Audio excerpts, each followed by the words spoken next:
Hi, this is Sally's Book Talk, where we bring you the best books from around the world every single day. Today, we're diving into the personal growth book.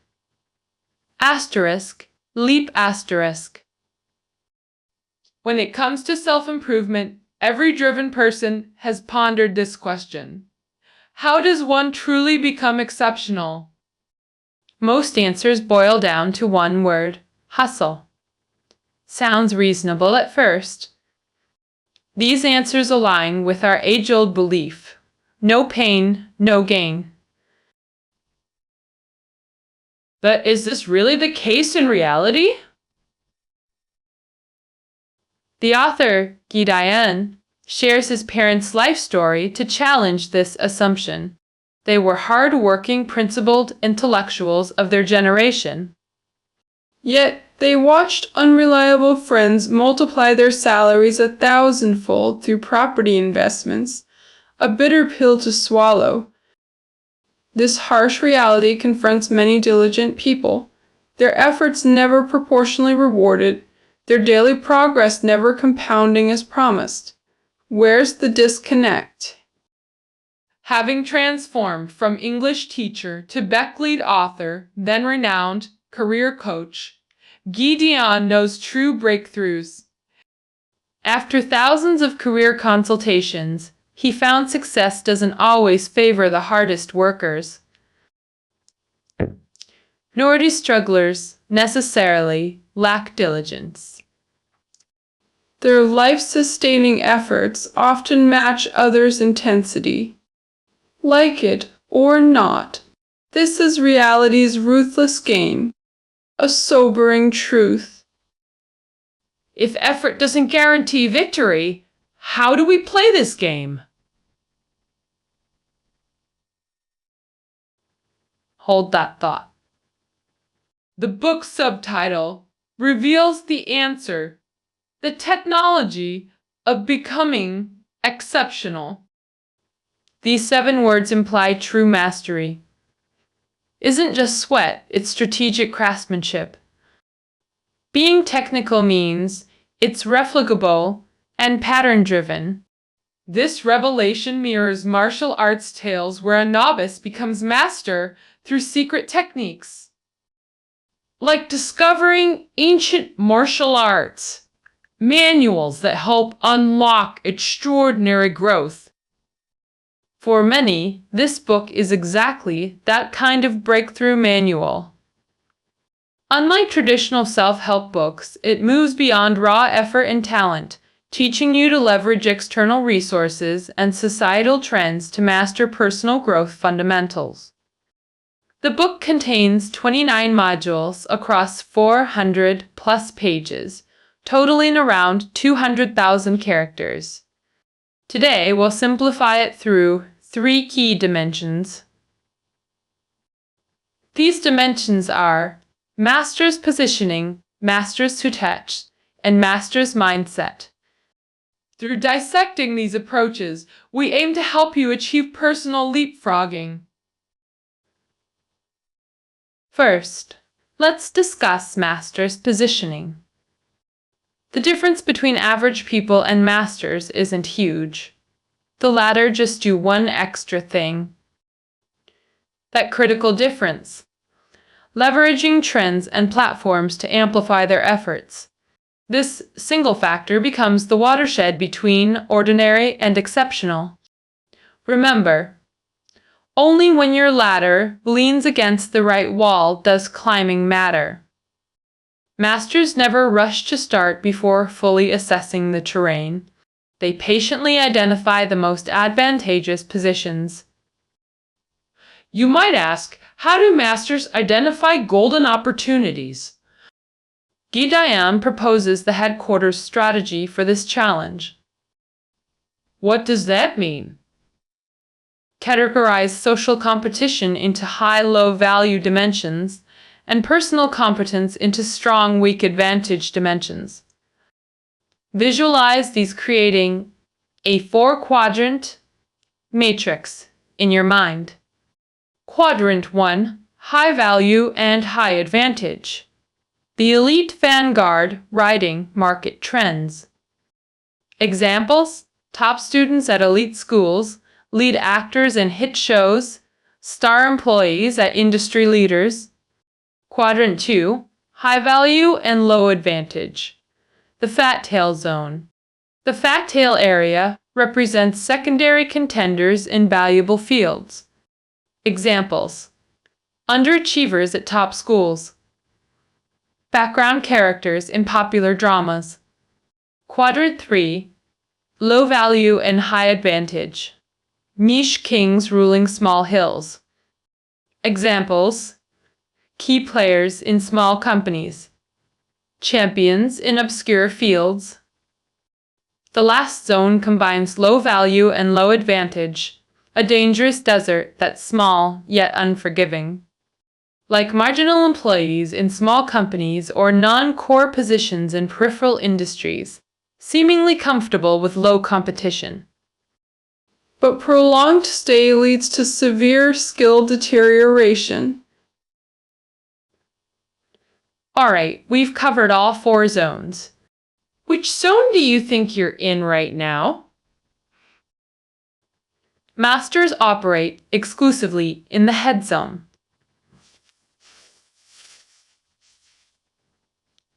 Because social resources follow power law distribution, a mathematical concept describing exponential resource concentration. In social contexts, this means resources decrease exponentially across zones, with most value concentrated in few areas. This phenomenon exists universally. The head zone represents this concentrated minority. Only the head zone generates the Matthew effect of accumulated advantage.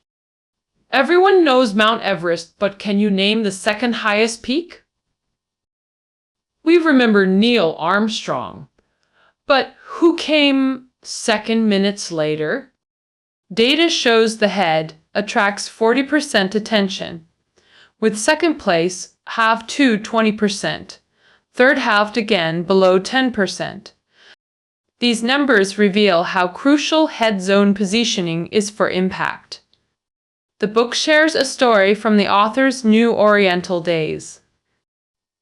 He once heard roaring laughter from a classroom, assumed a teacher rehearsing. Instead, found a firefighter teaching safety with hilarious humor, electrifying the room.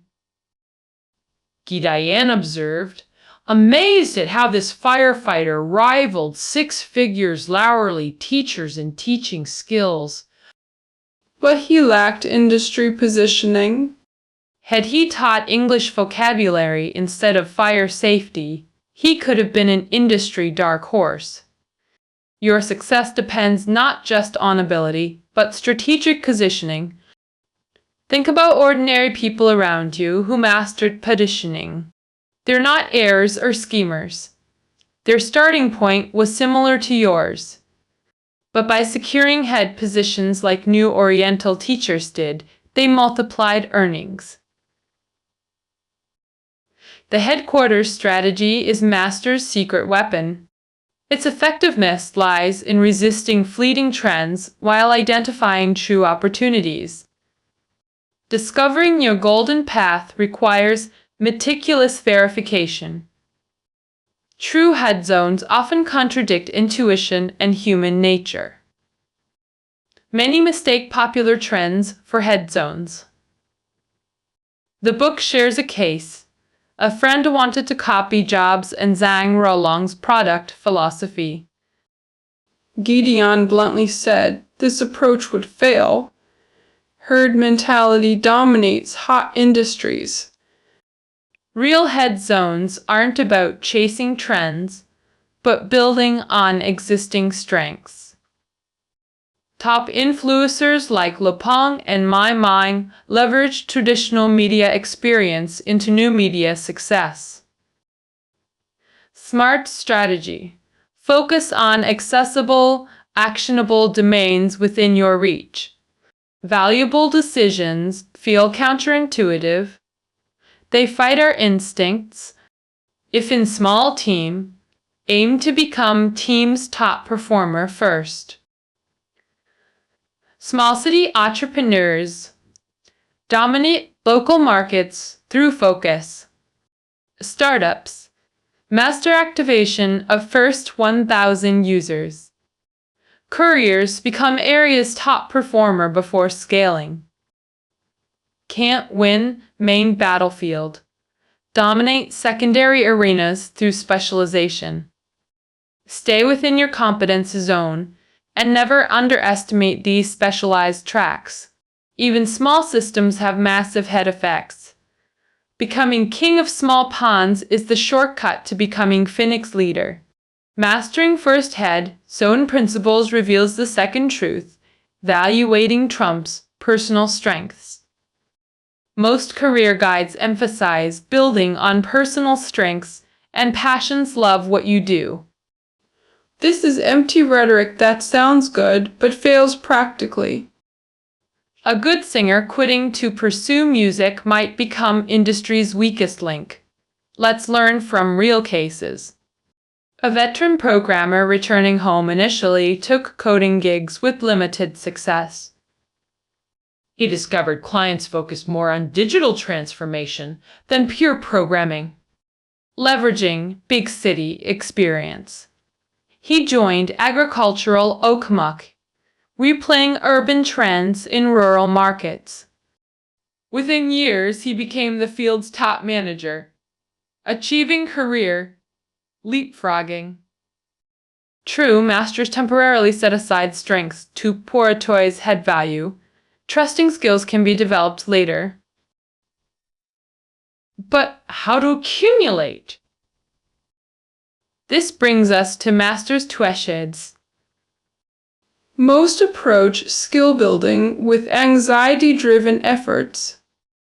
Mornings start with grabbing phones to study during commutes. Impressed by online insights, buy books, see fluent English, dab long apps, endless self-improvement rituals. This grind only brings white hairs and wrinkles, no promotions or life upgrades. While you're memorizing vocabulary, masters are resting.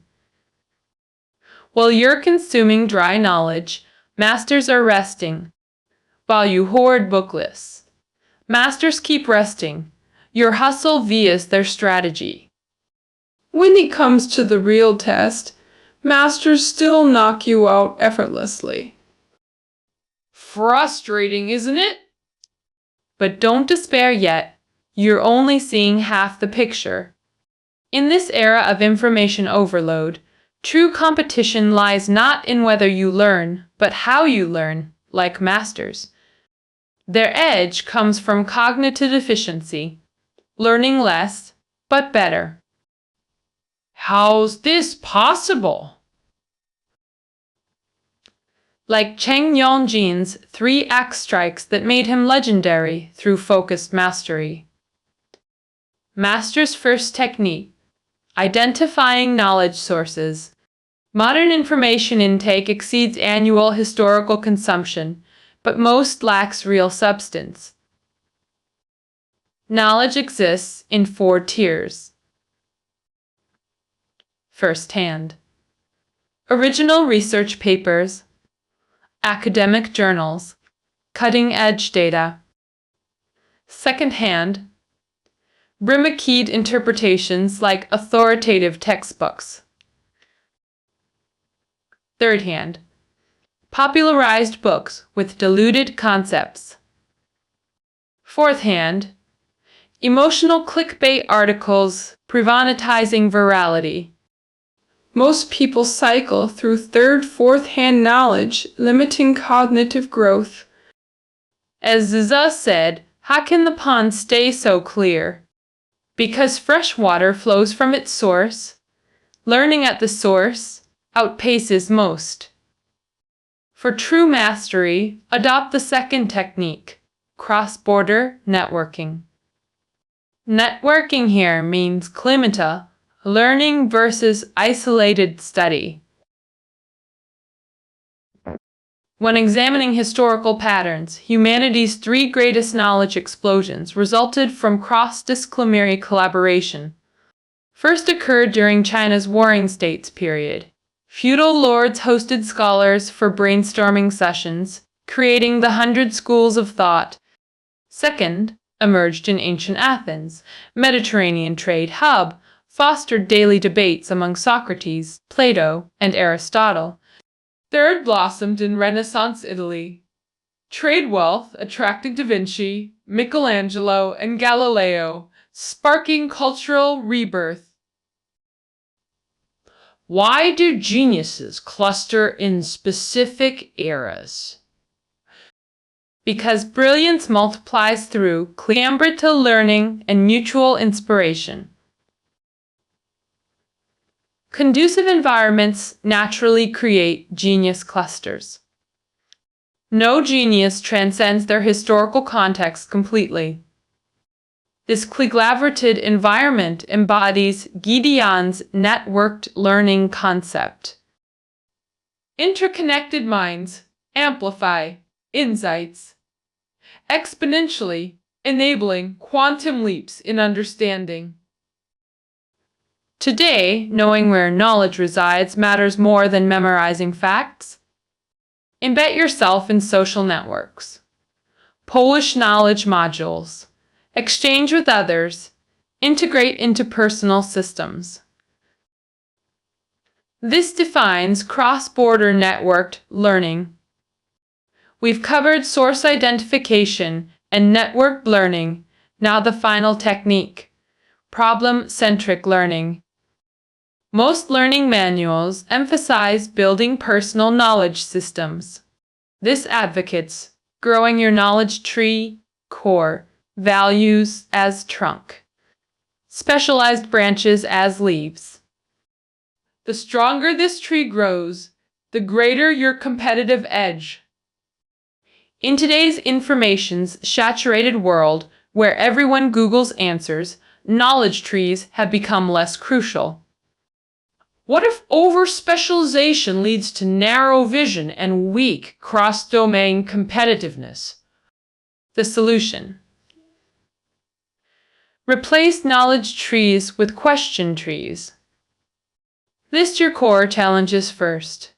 Then seek targeted solutions, like following treasure maps. Unlike knowledge trees, every answering question, trees directly addresses your current obstacles. Gideon argues lifelong questioners outperform lifelong learners. Questions act as navigation beacons.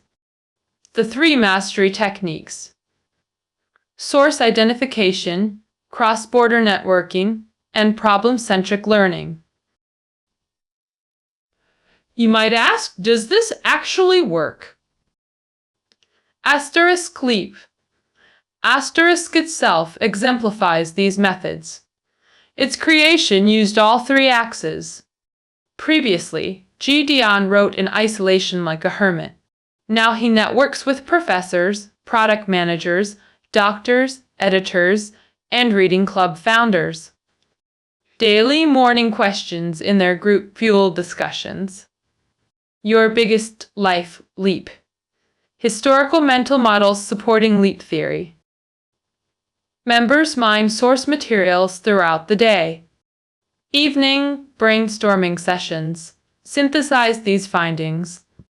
Book insights emerged from these collaborative sparks, like intellectual fireworks. Whether developing products or business plans, such idea feasts require only willingness to collaborate. Through repetition, you'll cultivate a stable think tank community, becoming each other's extended minds. With one or two such groups, your professional growth will outpace most. We've covered masters, positioning, and techets. Now the final piece: master's mindset. If the first two aspects focus on external cultivation, mindset represents internal mastery. True transformation requires defying human instincts. You can master all techniques, but lasting motivation comes from your core identity. outer alignment completes the mastery journey.